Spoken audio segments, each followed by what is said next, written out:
Hello and welcome back to the Roads of Elden Ring. Today we are going to have a look at the 3 catacombs that can be found in the Shadowlands. We start with the Fog Rift Catacombs. These are the first ones that you can access in the game. Second will be the Scorpion River Catacombs, which are technically the second ones that you can access by following this path over here.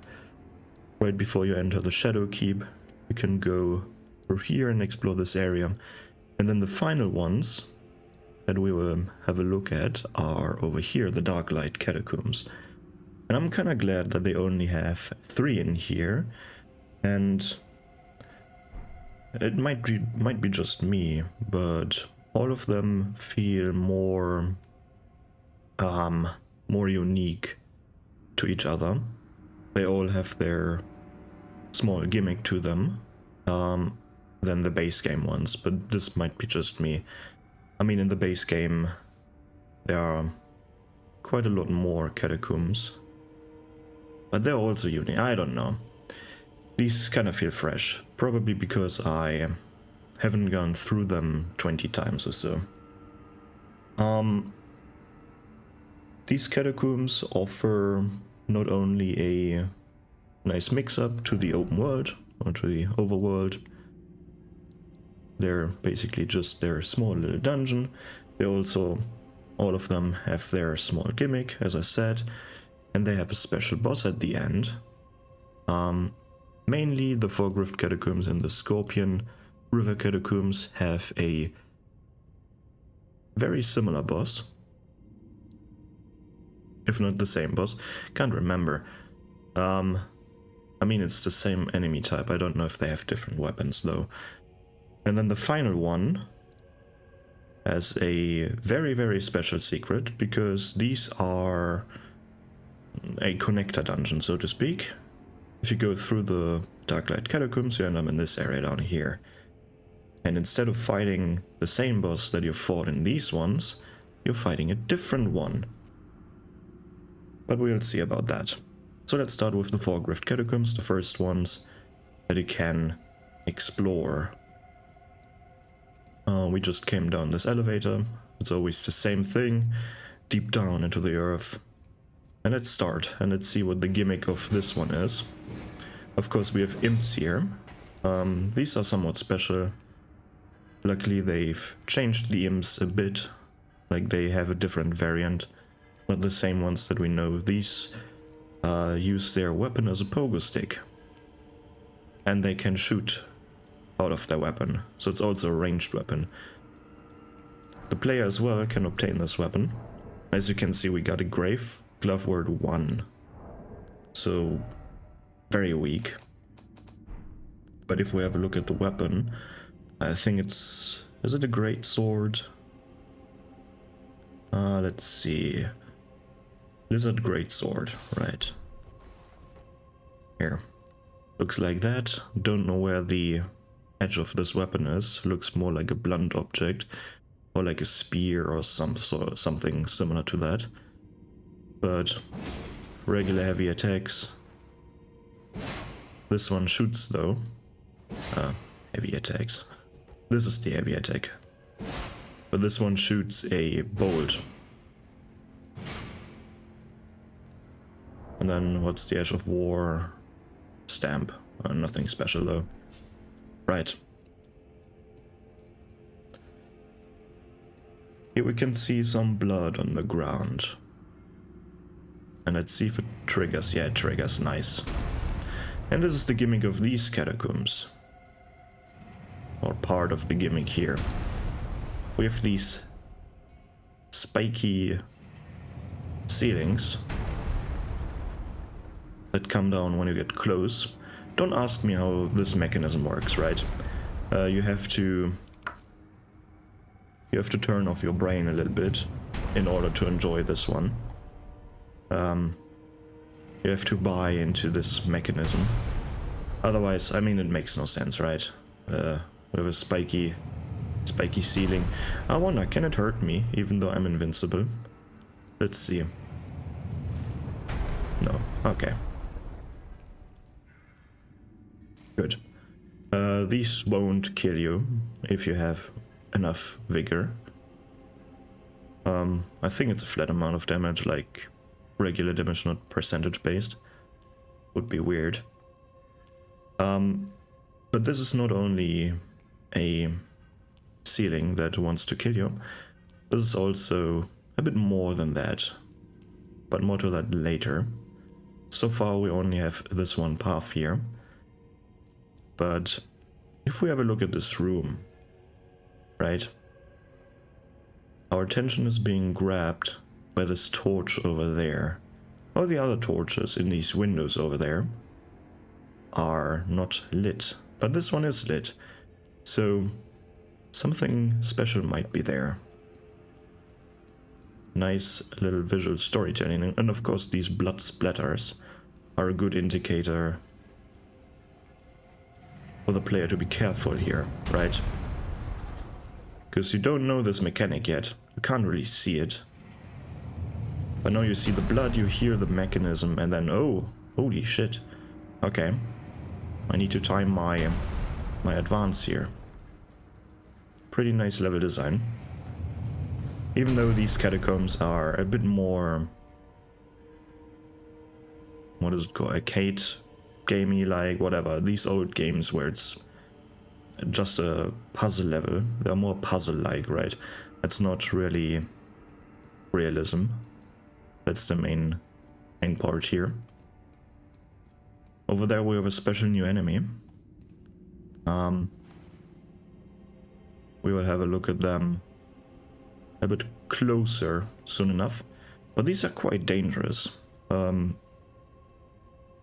Now to think of it, they kind of look like they use the same model or a very similar model to the scholars from Dark Souls 3, the wax candle dudes, if you know what I mean, in the archives.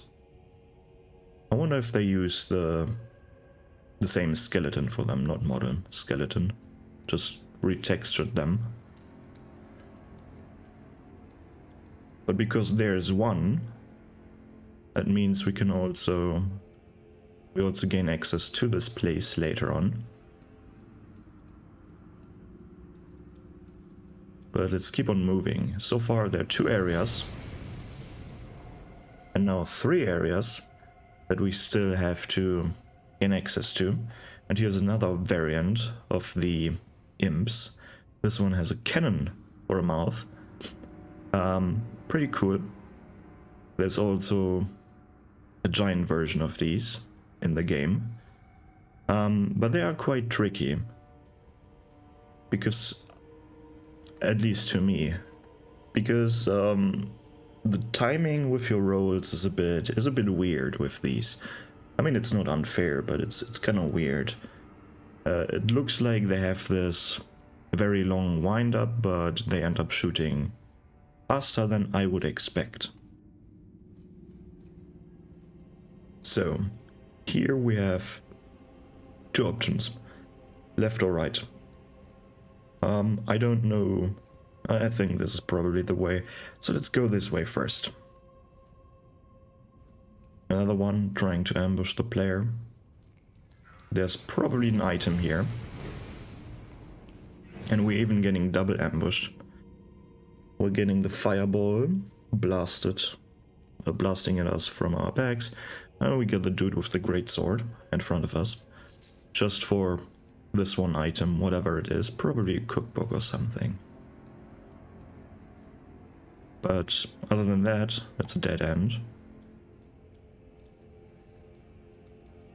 But if you've played through all of the base game Catacombs, you know what to expect, like ambushes, traps, so you're probably a bit more careful.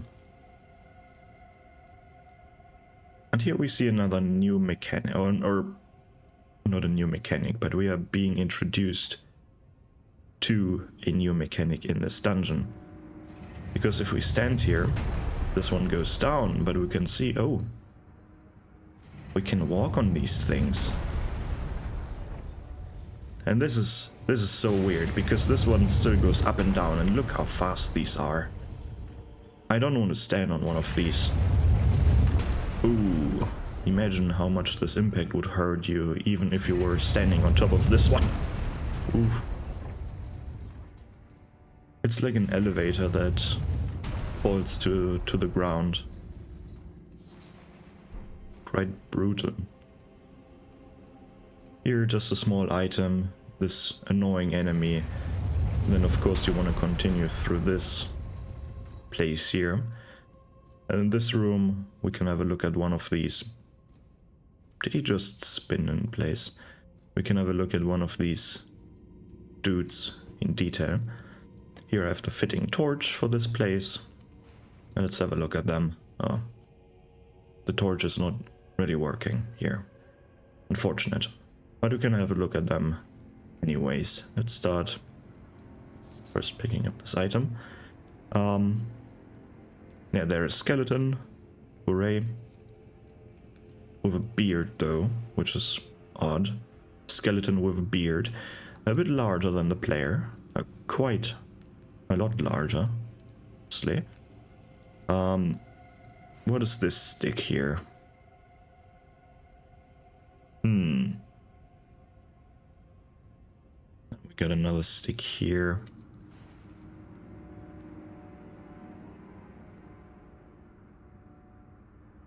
Honestly, I don't know what this is supposed to be. And they have a baby in their arm. A dead baby. Oh, not in the arm, in their robes. Which is also kind of weird, seemingly grabbing onto the beard. But what are these items they're holding? I would say like they're candle holders, but not really. Looks weird. Maybe a wand, just a wand to cast spells with. I mean, that's what they're doing ultimately. They're casting spells. Oh, this light is also great. I kind of wish we could change the light in our lantern to like other light sources. Oh, that would be kind of nice to get a beast repellent lantern or a sentry lantern.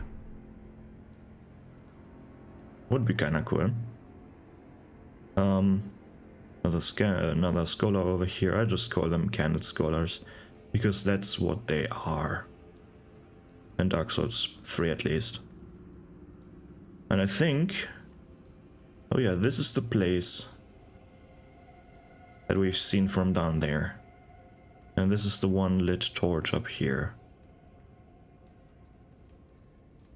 And weirdly enough, we have some soldiers of Mesmer standing here with a knight. Let's have a read. Wait, there's no read. Do they drop something special here? Not really, alright. But what are they doing here? Let's have a read at this situation. We have a knight here, standing in these catacombs, looking over a flower, I guess? Maybe they're deserters or something? Seeking refuge in one of these catacombs? Maybe. Maybe not. Who knows? I don't. Just some visual storytelling, but you need to be careful. Because there's one over here. But yeah, let's approach this torch-lit window over here. And see this new thing in action. This mechanic that we've been introduced already to. Jump on top of this. We can see something over here. Let's see where this one leads to.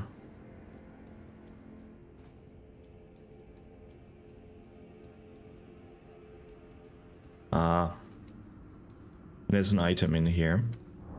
There should be, I think, there should be spirit ashes in here. I think maybe this one, Black Knight Commander Andreas. Or maybe Black Knight Captain Ooh. I don't know which one of these.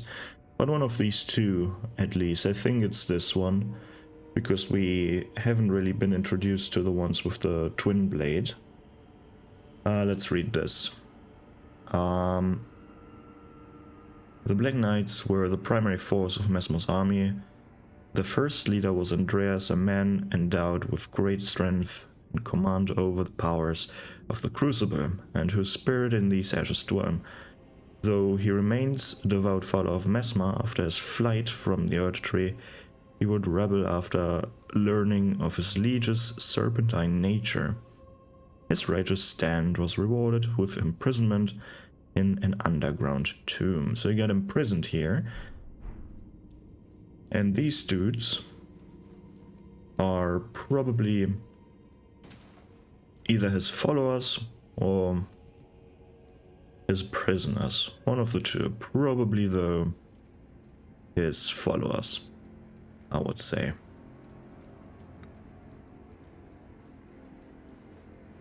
But really you can read one or the other out of that.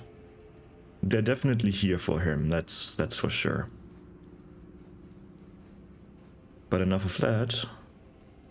Let's continue. Luckily I knew which ashes could find here. Let's just jump down and see. First thing you will see is this path. Because, well, you're coming from there, right? But to be somewhat safe, you're dropping down, and then you see this hole here, and then you go through here. There's just an ambush waiting for you with a ladder. So let's see where this ladder leads us to. Probably to the imp with the cannon mouth imp, standing on top of this raised platform.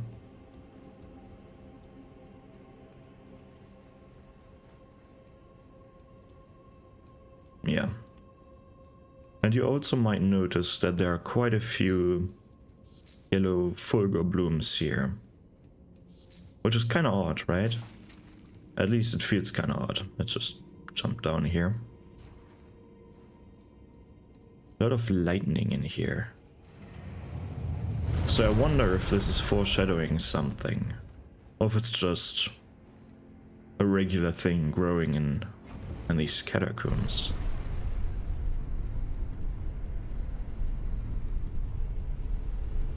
Fortunately enough, we're getting a Stake of Marika here.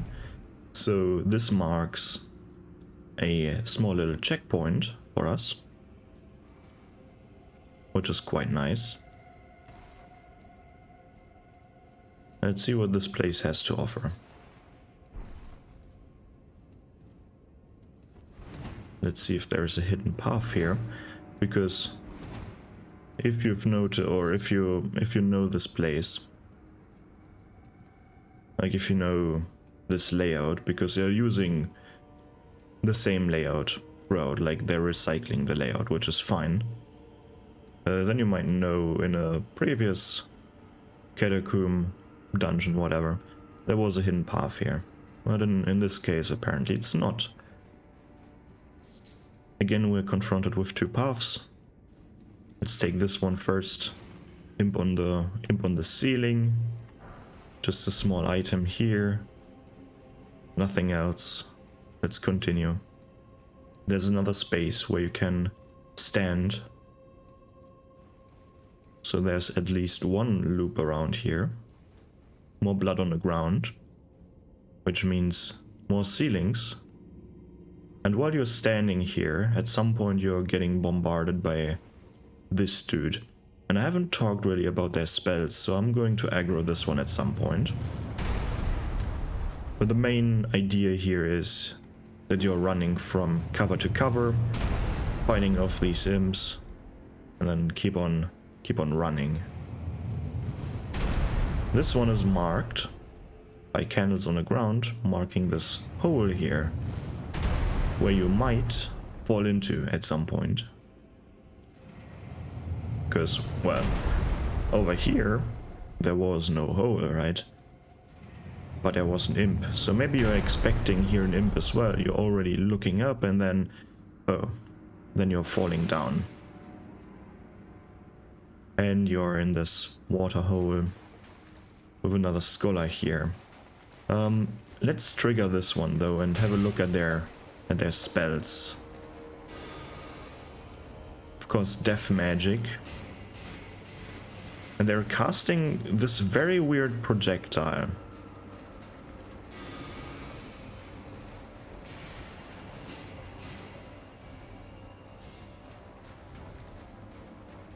They're casting this very weird projectile that is shooting out projectiles that are bouncing off of the walls and still homing in on the player.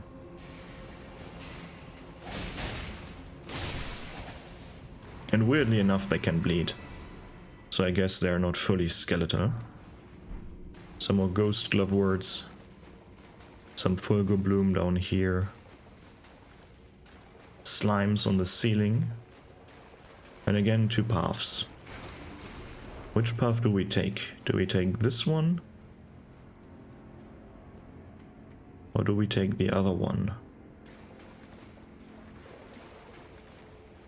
More scholars over here. And we get electro charge. So we're getting a lightning incantation and there's a lot of Fulgur Bloom here. So maybe this is foreshadowing something with lightning. Like this dungeon is fairly lightning themed all of the sudden, right? At least slightly. So let's quickly read the item description once we're on top of this one. And this probably loops back around to this area that we've seen earlier before. And yes, it is. You remember? This is where I stood and said, there's probably a way of getting up there at some point. Electrocharge. One of the incantations of the capital's ancient dragon cult. Okay, ancient dragon cult is over here. Calls down lightning to charge the caster's body. While charged, electric shocks would strike the area several times. Charging increases potency. The origin of incantations that bolster the body with lightning, and now lost art in the lands between.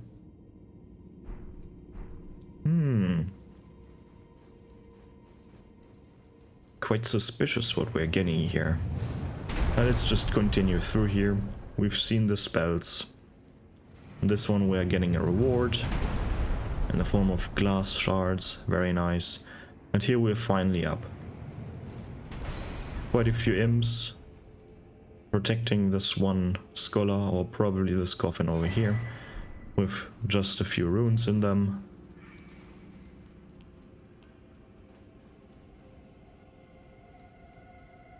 But let's see if there's anything over here that marks the spot. But not really, I don't see any. Because this isn't raised for no reason, right? This platform, I mean, there's a reason to this. But I mean, this looks a bit strange. This spot on the wall there looks a bit strange. Like there are 3 candles here, or torches. Few torches on this wall scattered randomly around.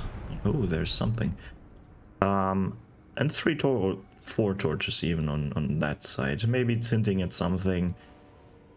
I don't think it is. This spot is kind of weird over there, though, this weird lighting spot.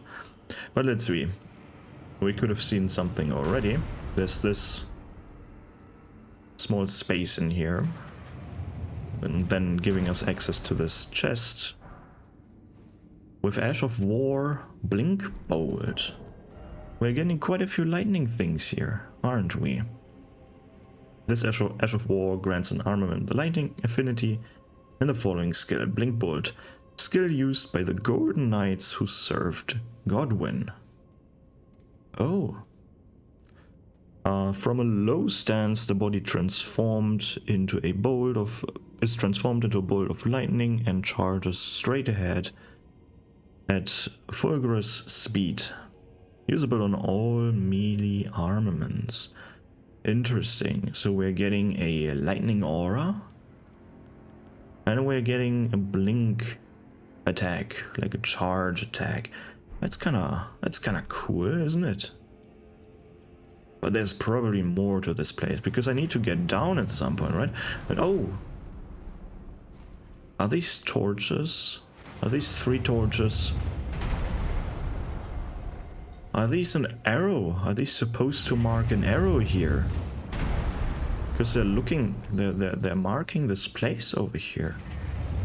So what do we have over here? We have another altar.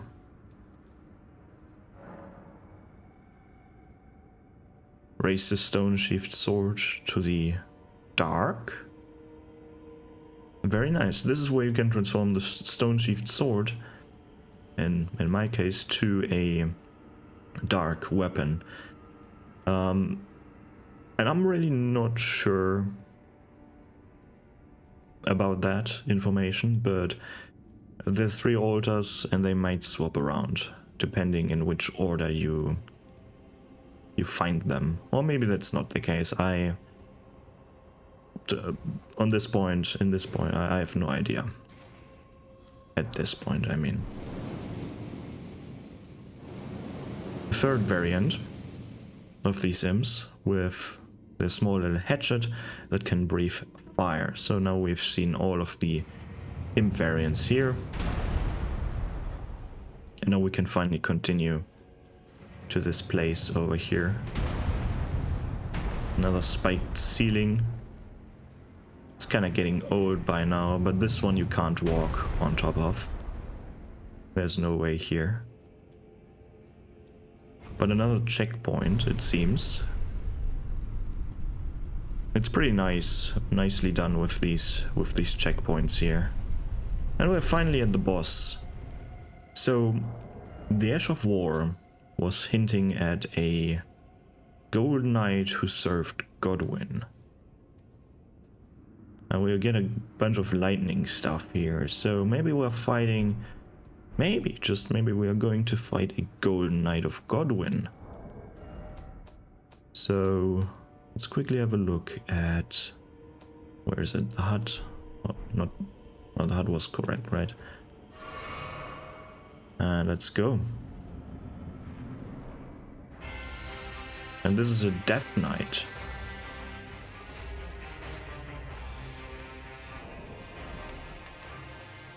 Always coming from the wrong side, from the wrong side here. Okay. Death Knight time. And we get another branch and face of Godwyn over here. So this must be one of the Golden Knights. At least at some point was a Golden Knight before they became a Death Knight. And look how amazing this looks. Of course we get the golden-ish armor. We got a skull where their face or where their helmet should be.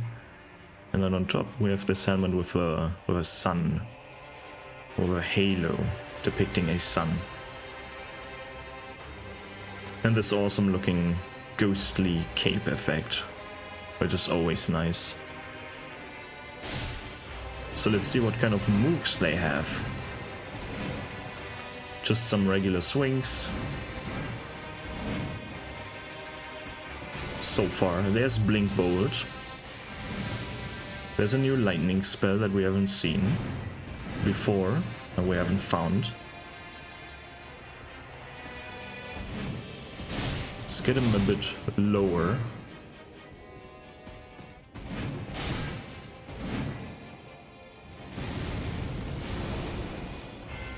And you have to be careful with this specific attack that one just did, because it's a grab. And when you're getting grabbed by that one, they're draining your life.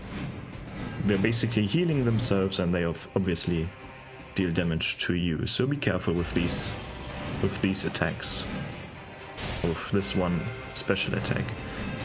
Let's get him into phase 2. I don't know how much HP this one has left, so I want to be a bit more careful with my attacks. There we go. More lightning. There's no real phase 2, they're just unlocking, if I see that correctly, they're just unlocking a few more moves when they're getting low on health. Another grab attack, trying to heal themselves.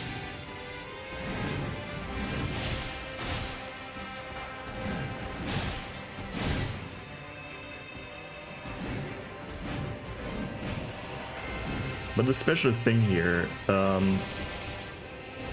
when you're confident with parrying, you can parry their normal X moves. I'm honestly not sure if I can parry attacks while being invincible. Ah, I can.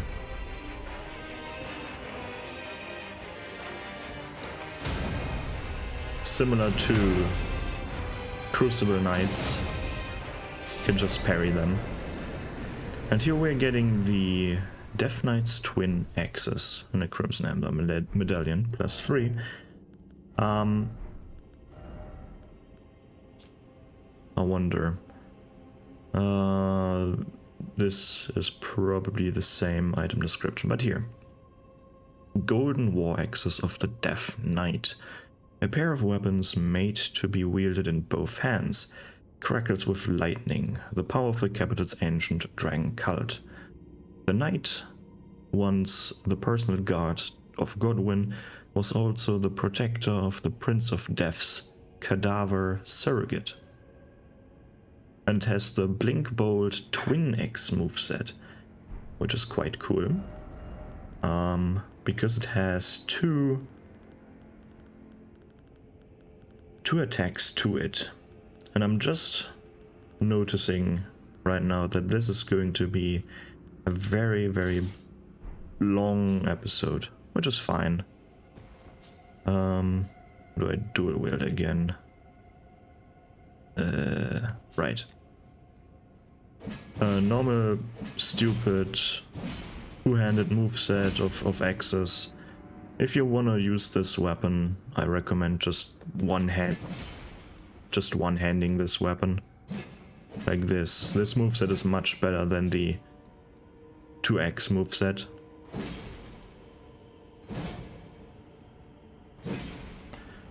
But the Blink Bolt is the real deal here, right? You can do that. You can chain it a bit, but then you can also cue a heavy attack for the spin.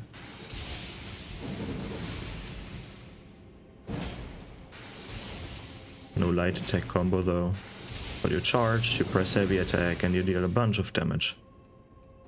That's quite a strong move. And if you're one-handing this weapon, as I am right now, right, one-handing, you're still using both axes for the Ash of War, so nothing is lost there. And you have a better moveset with this one. Pretty cool weapon. So now let's go to the next Catacombs and unmark this one. And let's see what the Scorpion River Catacombs have to offer.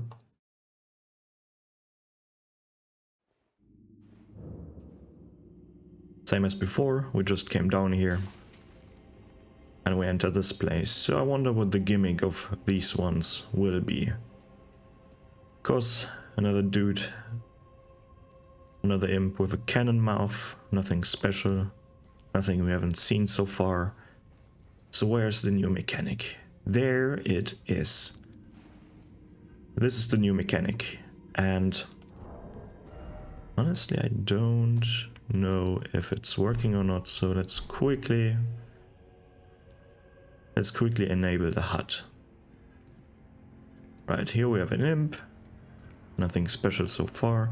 This bridge and this weird looking statue there depicting a basilisk. Let's quickly see what we have here. Regular ambush and rejuvenating boluses. So you know where this is leading to, right? I want to have some rejuvenating boluses here. Maybe you want to wear some armor that has a high... Is it vitality? Should be vitality, right?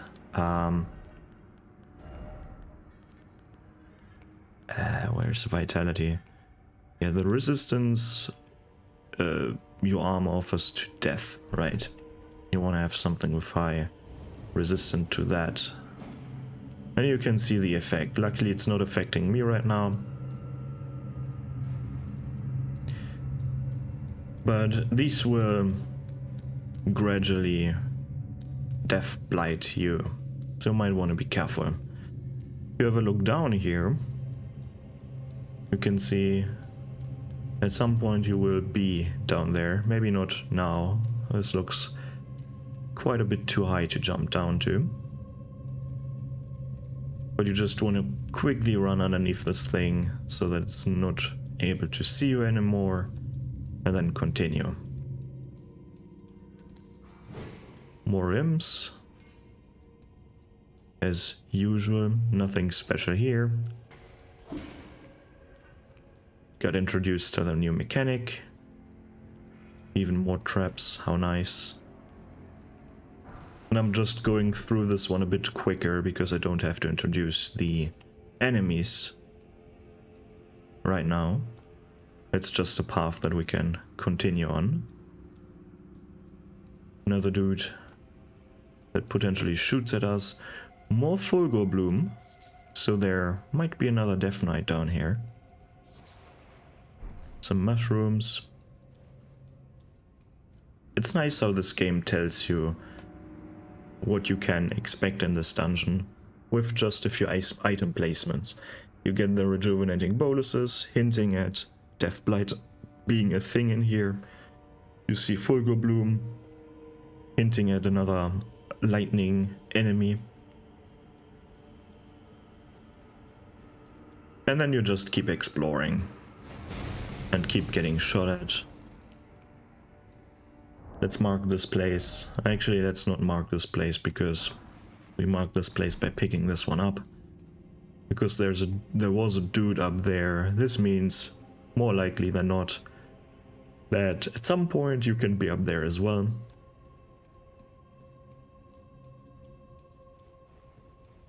More likely. Of course, there are some minor areas where it's not very sure, or where there are areas where you can't be, but enemies are there. And here we have blood on the ground again, and you know what blood means. More spiky ceiling. So this wasn't only a gimmick of the first area, but also of the second, of the first Catacomb dungeon, but also of the second one.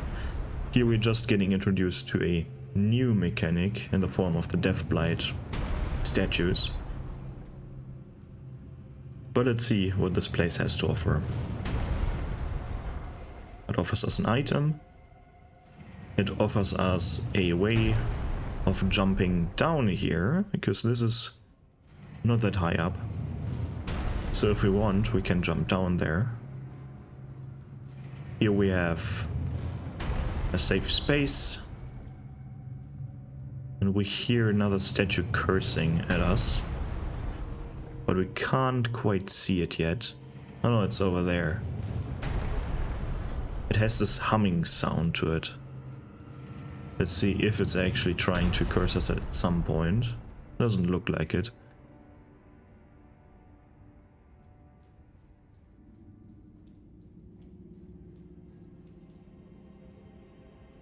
And I guess at some point we have to jump down there in order to gain access to whatever is down there. So why not just do it right now, right? Be careful, quite a few basilisks are down here.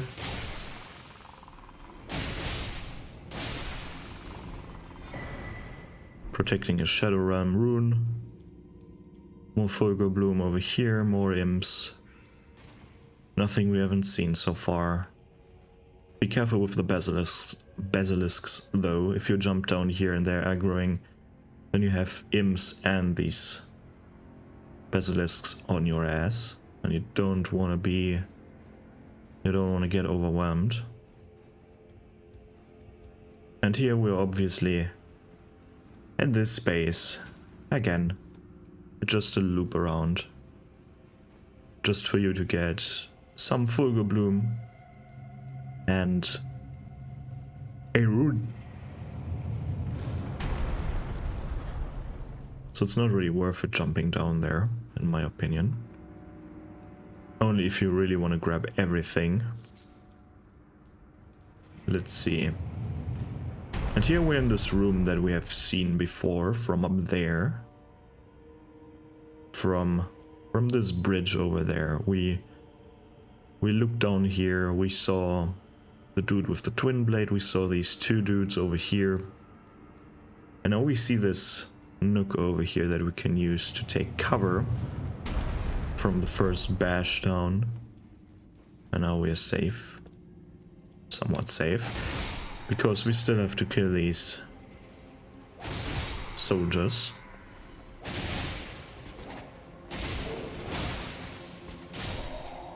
And I feel like I'm missing something here, that this one is protecting something, maybe. But I'm not really sure.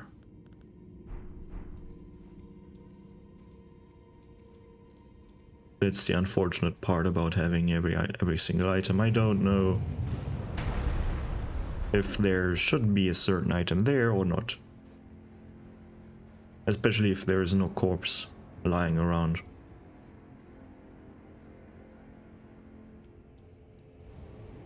Now we're getting cursed.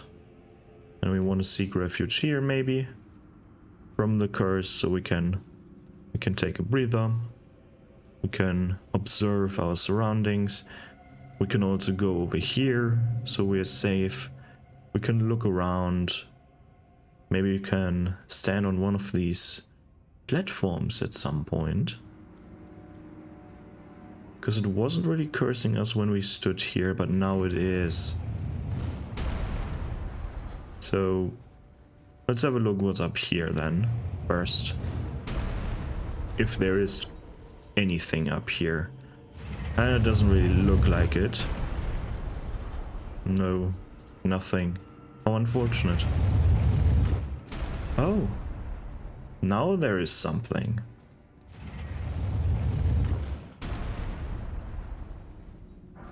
Quite a nice design. Secrets everywhere. If you're not observant enough, you will miss them. But we could have, so we already saw that there's something up there, so we need to ride this platform at some point while we are getting cursed by this thing. That's the unfortunate part. We have to gather up enough Death Blight resistance in order to not get fully cursed.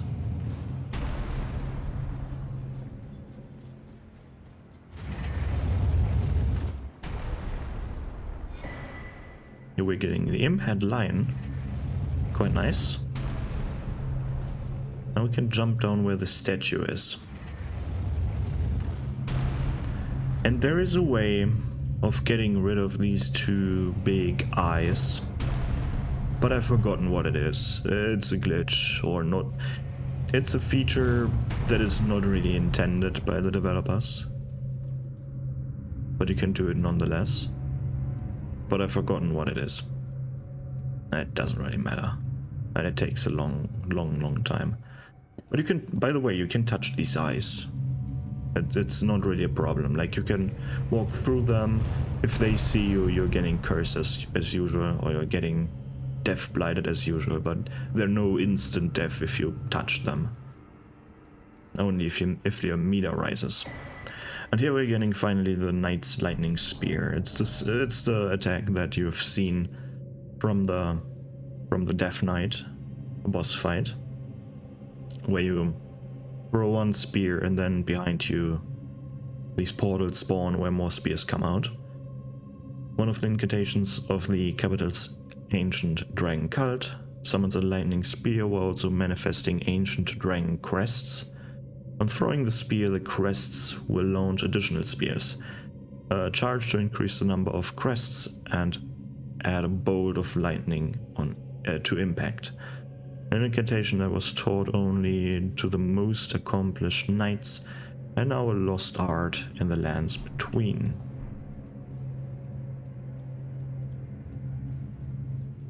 Let's see what we have over here. Or where this one leads us to. This leads us over here, which is quite nice. More Fulgur Bloom. And we drop down over here, the other side of the bridge. So far we haven't lost anything. We've explored every path so far, and we're already at an hour. Ooh. Quite the big episode. Of course, a checkpoint, no boss fight yet. And now we're getting introduced by a somewhat new mechanic. These eyes are now patrolling, but they're not that dangerous. You have still these spaces here where you can take cover. There's a dip here where you're not getting cursed. Collapsed tunnel here apparently where you emerge from. It's kind of weird that this is collapsed. They could have easily just put another staircase here, but they've decided for you to have this jump passage, probably to pressure the player in jumping up there, because jumping takes a bit more time than just walking up the stairs, right?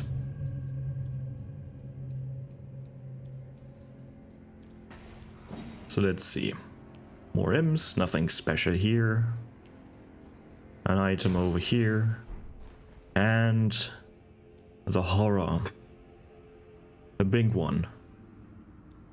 Same deal, this one just deals a bit more damage and has a bit more HP. But I guess they have the same timing. One of these scholars, you might want to get rid of them with ranged attacks, otherwise he's bombarding you constantly with their spells. Ladder over here that connects these two areas, so if you're falling or jumping down here, get rid of these basilisks, then you can safely climb up the ladder again. More upgrade material for your spirit ashes. Always nice if you like to collect them and level them up like Pokemon.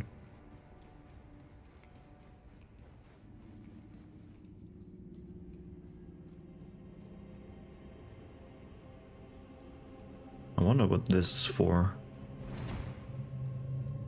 Oh, it's to take cover from these patrolling eyes here. I see. There's an item over there, so there is a way of getting there at some point. We look down here. There is an area that we can explore. If we continue over here, then there is another checkpoint or the final area, one of the two. So we want to jump down here first, because there's quite a few things that we haven't explored yet, right? There's a ladder over there, some Fulgur Bloom over here, how useless.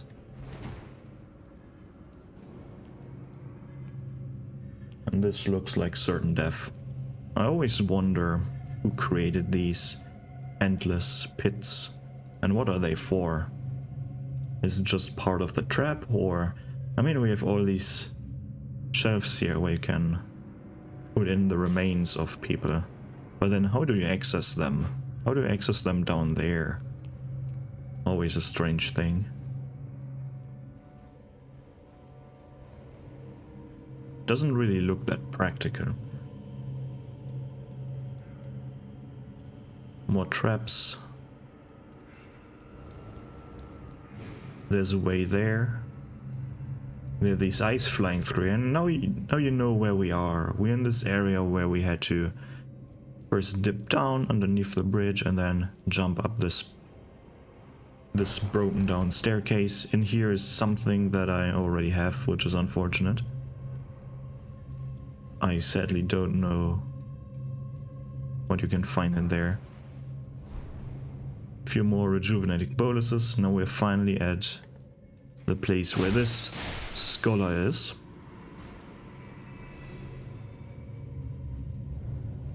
And now we're in the final place. And we just loop back around. Now we've explored everything of these. What are they called? Of the Scorpion River Catacombs. And look how far these expand there underneath this whole place here.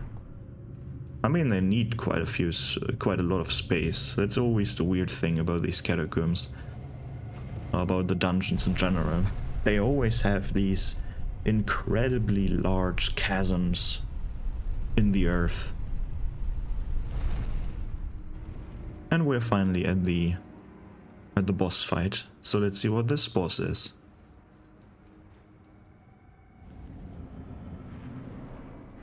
Oh, it's another Death Knight, but this one is a bit special. Oh, not special. This one is a bit different. This one has a halberd. Same deal. Similar moveset, just with a halberd. But they all have the same kind of attacks. The grab attack that we already know. The lightning infused attacks of the weapon.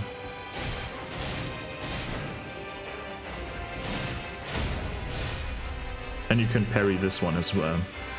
I find the X one easier to parry though than this version here. Let's see. They should have the lightning attacks at some point as well. There we go.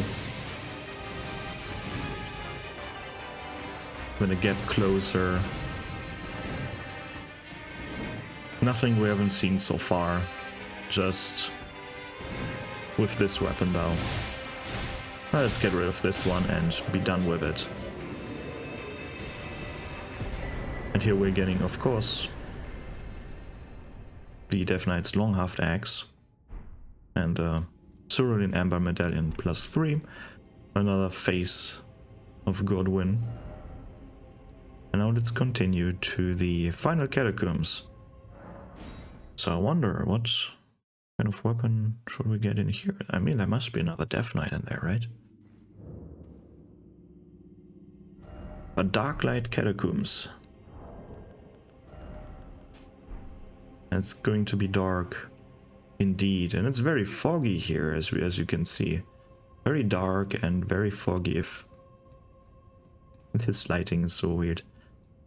But it's not really a problem. I mean, we can just put this one here. Now we can see.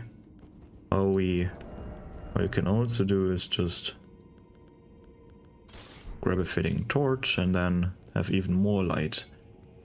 But you don't really need a torch. I will run around with the torch anyways, but you don't need it.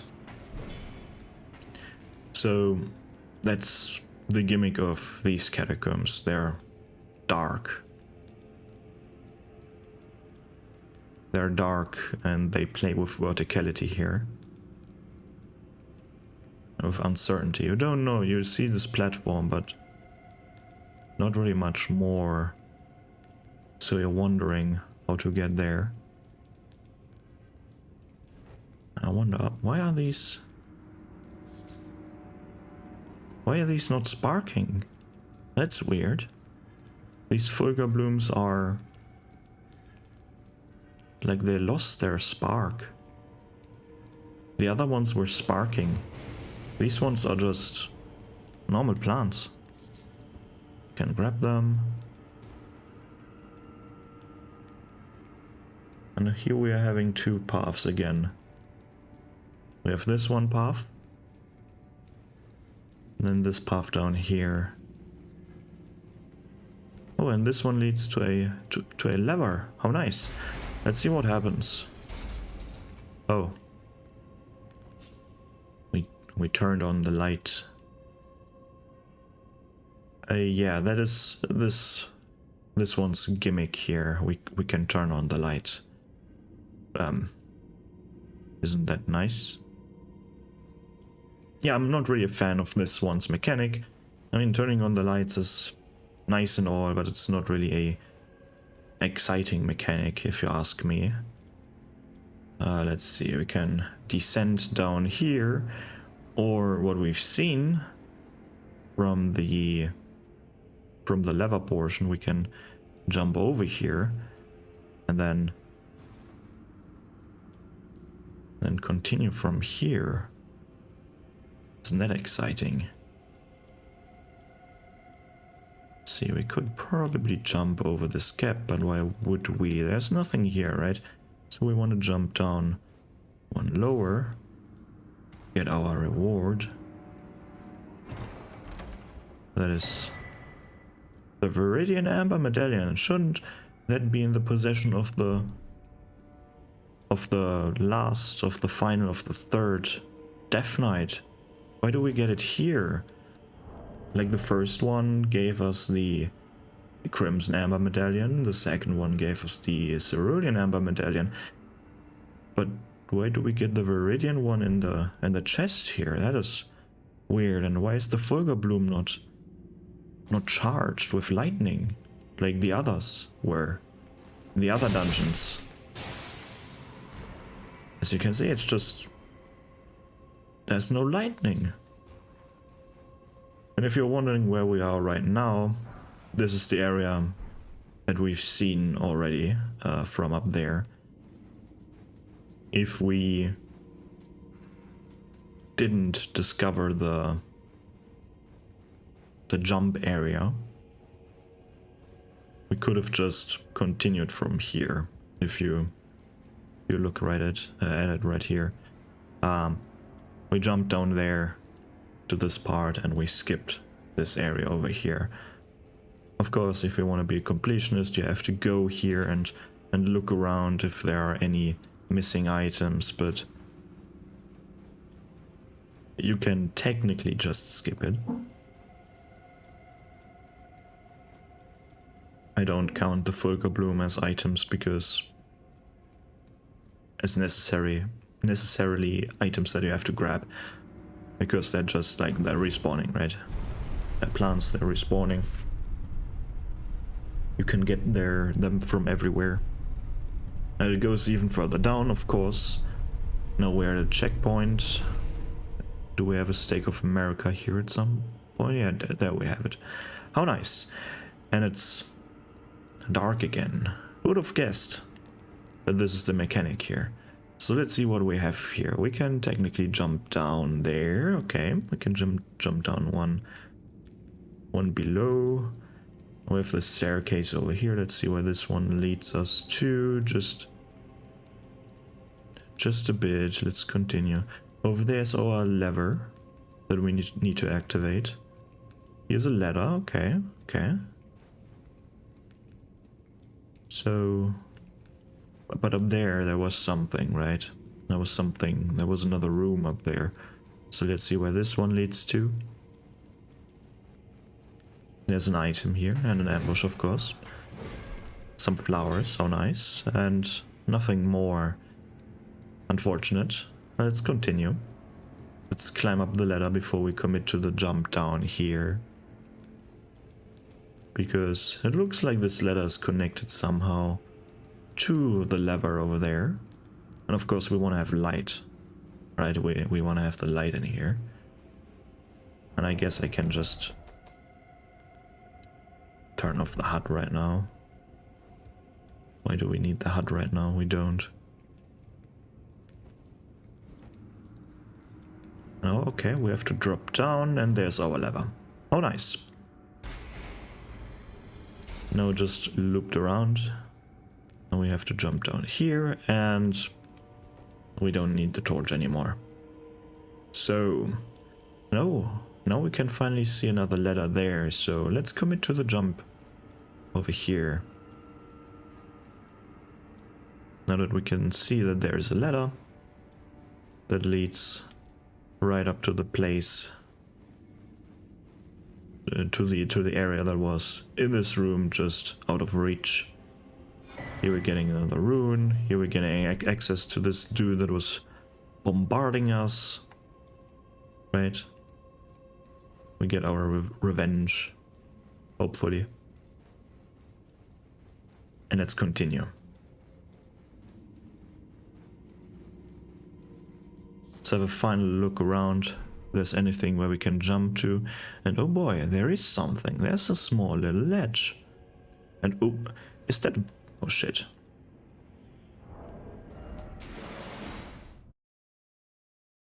Was there just water down there?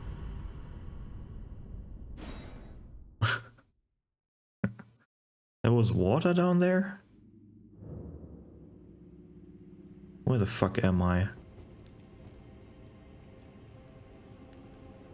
Oh, that's not a place where I want to be. That's not a place where you were supposed to be. Let me quickly fix that. Be right back. Alright, I'm back. Now I know what happens if I jump down there with cheats. You're not supposed to be down there. As you might have noticed, but you're supposed to be down here. So let's see where this secret leads us to. Another dude that bombards us, and what the fuck is this? Oh. This one's Death Knight is dead. Huh. Oh, strange. So what boss do we have down here then? Huh. And why is there a building down here? Well, something with a roof. That's another weird thing. Why do we have a roof here? And no, you can't stand on these roofs. Trust me, I've tried. You don't want to try that. Let's see. I know we're somewhere where I don't want to be, so let's backtrack. This should be the way back. Nice little secret with the armor set, I must say. But what kind of boss do we have down here? I mean, everything was hinting at it, right? No Fulgur Bloom. We got the Viridian Amber medallion early, not from the boss, and then the boss was dead. So what kind of enemy is waiting for us then? And this is where we jump down, right? We are back at this spot, just to show you. I went back up here, so no one is getting confused. And now I'm going back where I just came from. Jump down, jump down. Should have killed this guy up there. And then let's see. Now we're in new territory again. Nothing special so far. Another elevator going down. So if this follows the same level design as the other ones, we're at the end right now. There should be the boss arena right here, but there is not. So these catacombs are a bit bigger than the other ones. And holy shit, we're getting shot at again.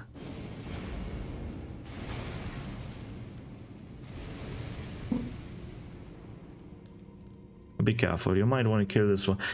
That one is weird, I must say. This one is weird. I don't like this mechanic here. And I can show you what I mean later on. But let's see where we are right now, and let's see what we have to do. And what we can do. Here we can grab an item. How nice. This is the ladder that leads us up there again. More statues over here. There's one path.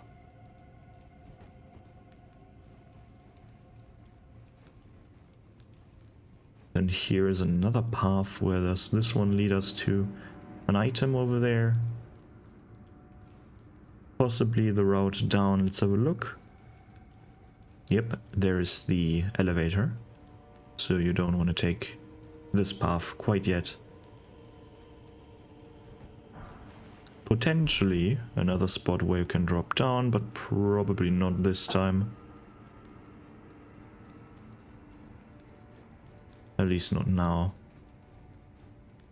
All of this while we're getting bombarded by this dude. You can kill this one with ranged attacks, but be careful with that.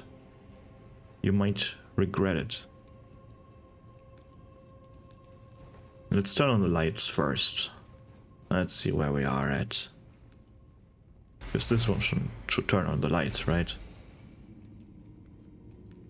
And it is indeed turning on the lights, and it's lowering that one. And look how huge it is. Look how huge this thing is. Holy shit, is that big. And if you kill it, it drops an item. Another great ghost glove word. But the thing is, this platform over here was raised. Correct? And if you kill it while it's standing on that platform, the item will float in the air once you lower this, and you're not, you don't know, you can't grab the item anymore because it's floating in the air once this platform is lowered. Or sometimes this idiot will fall down into the abyss, and then you're not getting the drop either. So, in my opinion, this is a terribly designed encounter. I mean, a great ghost glove word isn't the most exciting thing to find, honestly. But when you're seeing this legendary glow up there, then you're like, holy shit, what if it's a very, very nice item that I just missed?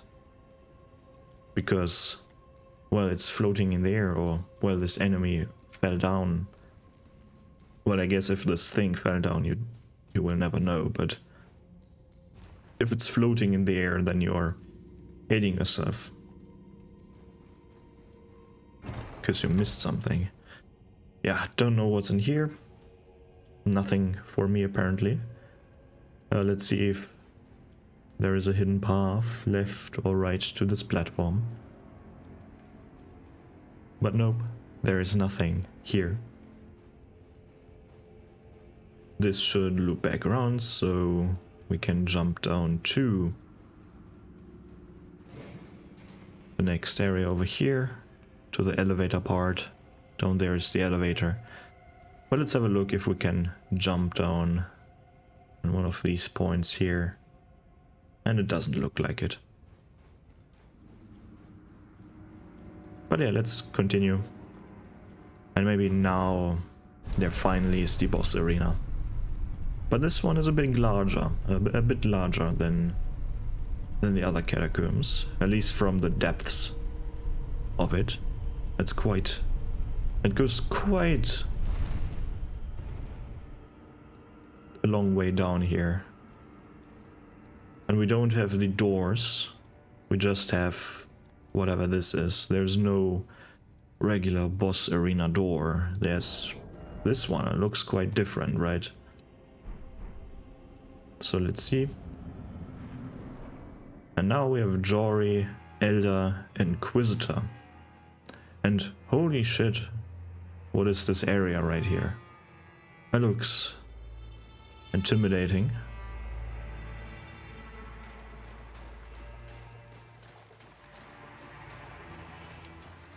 Let's have a look at this Inquisitor.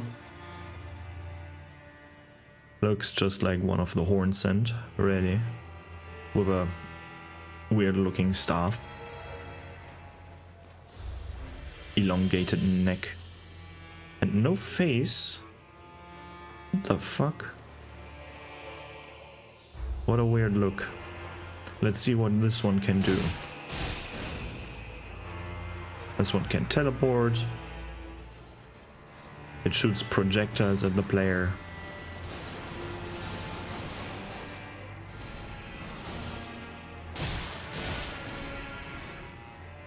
Can you do more than that? Or you can hit with your stick.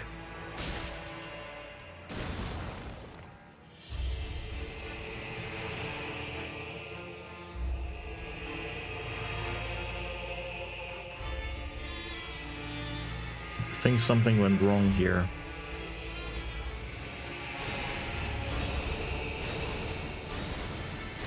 Casting spirals on the ground. But I wonder why the other thing isn't working. Come on. Maybe it was a fluke. Do your other mechanic. Come on.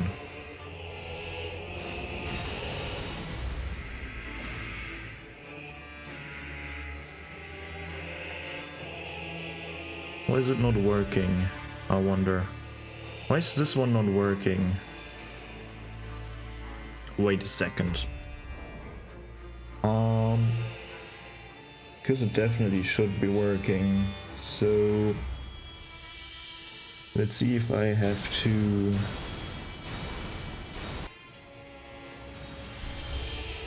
So maybe now something is working. Yeah, now it's working. Now it's working. Probably because I was invisible to enemies. That's why these things weren't spawning in. Because that's the real mechanic of this boss. He summons spirits every time his staff glows golden. He summons his fellow horns and... But I can do that too. Won't stop that. There we go. Mimic Tear, do your thing. Fend off the enemies.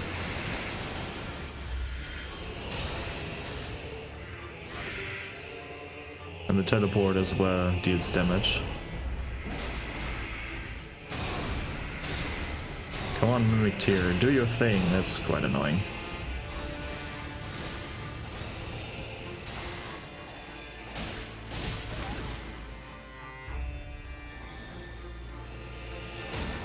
It's quite a stressful fight, I must say. Because you're nowhere safe. If you're hiding behind one of these tombstones, then he's doing the spirals from the ground. And if you try to approach him, he's shooting the arcs at you. And of course, in the second phase, he's summoning his friends. And then he's constantly relocating himself.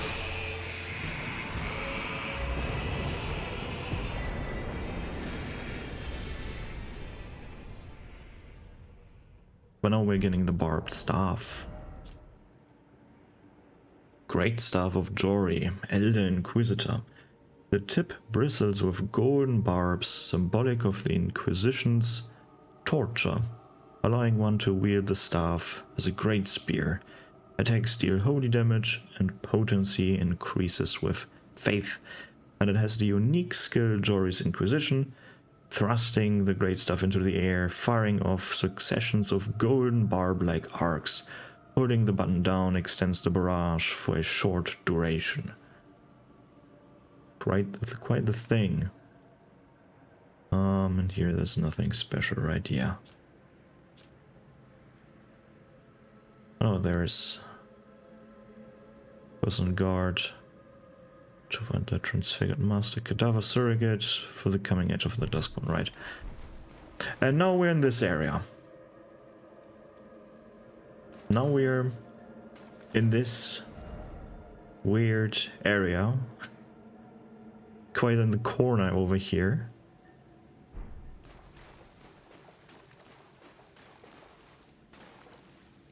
We don't know where we are quite yet, but we're going to explore this area in a different episode. Maybe in the next one even. Maybe in the next one, that would be fun. Explore the whole woods. Or maybe just a part of the woods, because... we will see. But the catacombs are finished now. We've explored all 3 of the catacombs. They're all going with one specific theme, all going with the Prince of Death's theme, all surrounding the Death Knights of, what's his name, Godwin the Golden, now the Prince of Death. And it's quite thematic, and there are quite a few things that you can read just out of the visuals without the item descriptions, at least to some extent. Item descriptions will, of course, give you a bigger and more complete picture. Maybe I should go back with the complete picture, but they're giving you a bigger part of the picture, right? There are quite a few secrets that you can explore, or not really secrets, but I mean the altar is one, right? The altar of darkness or whatever, in my case at least. And then the few drops, especially the final drop with the armor set, right? It's in this particular dungeon over here that we just explored. Quite a few tricky things. You need your eyes peeled, right? Grab your hawk eyes and look around, scan the whole area. There are quite a few hints in the dungeons as well. At least what's going on and where to find certain things. And they're quite fun. I think maybe I'm biased because this is the newer content, but they feel more interesting than the dungeons in the base game, than the catacombs at least in the base game, I should say. But that's just my thing. Of course, they feel like older games where it's just like, they feel like a parkour almost, right? Like a level designed to be in a game, right? It's not a real life area, so the world design is quite off. It's quite fantastic. Why would you put these very strange traps like the spiked ceilings and such in your dungeon, and then these big traps and these holes and all the imps? Like, why would you design something like this? Sure, you want to deter grave robbers, but it's quite excessive, isn't it? But yeah, it's a very gamey level, if I like to say. But that's not a bad thing, right? You need a bit more game in your game, other than a bit more lore, world, whatever I want to say here. Still quite the nice design, a bit more interesting than the base design, as I've said, and I quite like them. There are a few other dungeons in this game or in this DLC that I don't really like that much, but we will have a look at them at some point in the future as well.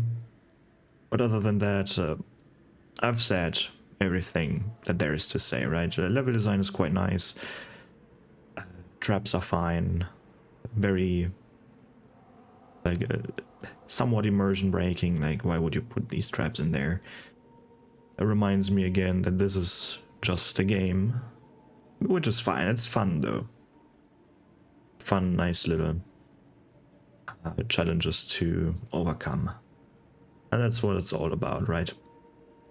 So I really like these dungeons. They're quite fun, especially the bosses, especially the Death Knights. I really like fighting the Death Knights. They are fun to fight, in my opinion.